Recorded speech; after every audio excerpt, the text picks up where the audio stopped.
Hello friends, welcome to my YouTube channel. मेरा नाम मनोरमा कुमारी है। मैं आयरलैंड में एज अ रजिस्टर्ड नर्स काम करती हूँ। जब मैं अपना आयरलैंड का प्रोसेस स्टार्ट कर रही थी, उस वक्त पे मुझे कोई आइडिया नहीं था कि बाहर जाने के लिए प्रोसेस क्या होता है। मुझे बहुत सारी दिक्कतों का सामना करना पड़ा। जब मैं यूट्यूब पे सर्च भी करती थी तो मुझे हिंदी पे कुछ भी आर्टिकल्स नहीं मिलते थे इससे रिलेटेड। तो आज मैं ये वीडियो उन नर्सेस के लिए बना रही हूँ जो नर्सेस बाहर जाना चाहती हैं और जॉब करना चाहती हैं और अपना फ्यूचर सिक्योर करना चाहती हैं। तो इस वीडियो में हम बात करेंगे कि आपका एजुकेशन क्या होना चाहिए, आपको कितना एक्सपीरियंस होना चाहिए, किस तरह के हॉस्पिटल में आपका जॉब एक्सपीरियंस होना चाहिए और उसके बाद आपको कौन सा एग्ज़ाम देना है अगर आप इंडिया के बाहर जाके काम करना चाहते हो। तो हमारा पहला पॉइंट आता है एजुकेशन। एजुकेशन में हमारा जीएनएम और बीएससी नर्सिंग। बहुत सारे कंट्रीज़ हैं जो जीएनएम को as a health care assistant accept करते हैं और जो बीएससी नर्सिंग होते हैं वो एज अ रजिस्टर्ड नर्स काम करते हैं। जो जीएनएम होते हैं वो भी कोई कंट्रीज़ में एज अ रजिस्टर्ड नर्स काम कर सकते हैं। दूसरा आता है एक्सपीरियंस। आजकल बहुत सारे कंट्रीज़ हैं जैसे कि यूके हमारा मिनिमम 6 मंथ एक्सपीरियंस या तो फ्रेशर्स को भी एक्सेप्ट करते हैं। बट आयरलैंड जहाँ पे मैं काम कर रही हूँ उन्हें प्रॉपर 2 इयर्स का एक्सपीरियंस चाहिए होता है। अगर आपके एक्सपीरियंस में कोई गैप है तो आपको वो गैप सर्टिफिकेट वगैरह भी बनाना होता है। और जो हमारा रीसेंट एक्सपीरियंस होता है वो मिनिमम 6 मंथ का होता है। जैसे कि मान लो आपको नर्सिंग के बाद 4-5 इयर्स का एक्सपीरियंस है बट आपने 2 साल काम किया, फिर किसी वजह से आप 2 साल या 3 साल काम नहीं कर पाए। बट जो फॉरेन कंट्रीज़ हैं वो चाहते हैं कि एटलीस्ट मिनिमम जो रिसेंट वर्क एक्सपीरियंस हो आपका वो एटलीस्ट 6 मंथ का हो।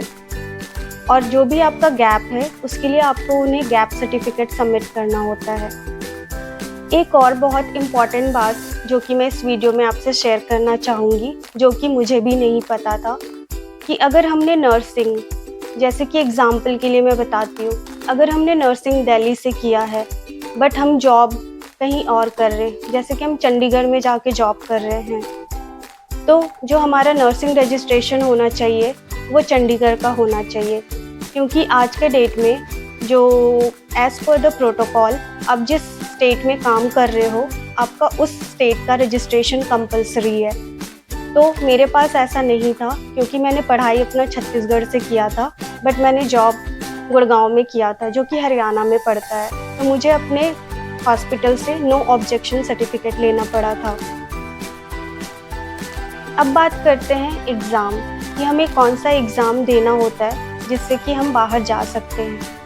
नर्सिंग कंप्लीट करने के बाद आपको OET ऑक्यूपेशनल इंग्लिश टेस्ट या तो IELTS करके इंग्लिश टेस्ट आता है जो कि कंपलसरी होता है एज अ नर्स आप अगर फॉरेन कंट्रीज़ में काम करना चाहते हो तो। क्योंकि जो फॉरेन कंट्रीज़ होते हैं वहाँ का फर्स्ट लैंग्वेज जो होता है वो इंग्लिश होता है। वहाँ पे आपको पेशेंट से, स्टाफ से, हर किसी से इंग्लिश में ही कम्युनिकेट करना है। तो आपका जो कम्युनिकेशन होगा वो इंग्लिश में ही होगा। तो ये जो 2 एग्ज़ाम्स हैं ये इंग्लिश से रिलेटेड होता है। OET और IELTS के बारे में अगर आपको जानना है तो इसका न्यू वीडियो मैं बना के डालूँगी। अब बात करें हॉस्पिटल्स की, तो एज अ नर्स आप किस तरीके के हॉस्पिटल में वहाँ जाके काम कर सकते हो। तो आप अगर यहाँ से चाहो तो आप प्राइवेट सेक्टर हॉस्पिटल में भी जा सकते हो या तो आप गवर्नमेंट हॉस्पिटल में भी जा सकते हो। जैसे कि मैं एक HSC एम्प्लॉय हूँ जो कि वो गवर्नमेंट हॉस्पिटल है आयरलैंड का। उसी तरीके से NHS ट्रस्ट हॉस्पिटल होते हैं जो कि UK में होता है। और बहुत सारे प्राइवेट नर्सिंग हॉस्पिटल्स भी है वहाँ पे जहाँ आप जाके ज्वाइन कर सकते हो। ज़्यादा नहीं बट कुछ बेसिक डिफरेंसेस होते हैं एक गवर्नमेंट एम्प्लॉय और एक प्राइवेट एम्प्लॉयज़ में। आप एज अ केयरर किसी भी ओल्ड एज होम में काम कर सकते हो। एज अ रजिस्टर्ड नर्स आप किसी प्राइवेट नर्सिंग होम में काम कर सकते हो या तो एज अ रजिस्टर्ड नर्स आप काम कर सकते हो किसी भी गवर्नमेंट हॉस्पिटल में। अब हम बात करते हैं एजेंसीज़ की जो कि फ्री रिक्रूटमेंट कराती है नर्सेज की फॉरेन कंट्रीज़ में। मैंने जिस एजेंसी से अपना प्रोसेस कराया था उसका नाम है ग्लोबल नर्स फोर्स, जिसका मेन ब्रांच केरला में है। अगर आप इसके बारे में ज़्यादा जानकारी चाहते हो तो आप गूगल में ग्लोबल नर्स फोर्स करके सर्च करोगे तो आपको सारे डिटेल्स गूगल में इजीली अवेलेबल मिल जाएगा। दूसरी एजेंसी जो मैं आप लोगों को सजेस्ट करना चाहूँगी वो है IITR दिल्ली। इसके बारे में भी आपको जो भी जानकारी चाहिए वो आपको इजीली गूगल में मिल जाएगा। मैं अपने नेक्स्ट वीडियो में जो ये सारे पॉइंट्स मैंने इसमें बताए हैं उनको डिटेल्स में एक्सप्लेन करूँगी। तो मोर वीडियो के लिए just like, subscribe and share and comments. Thank you.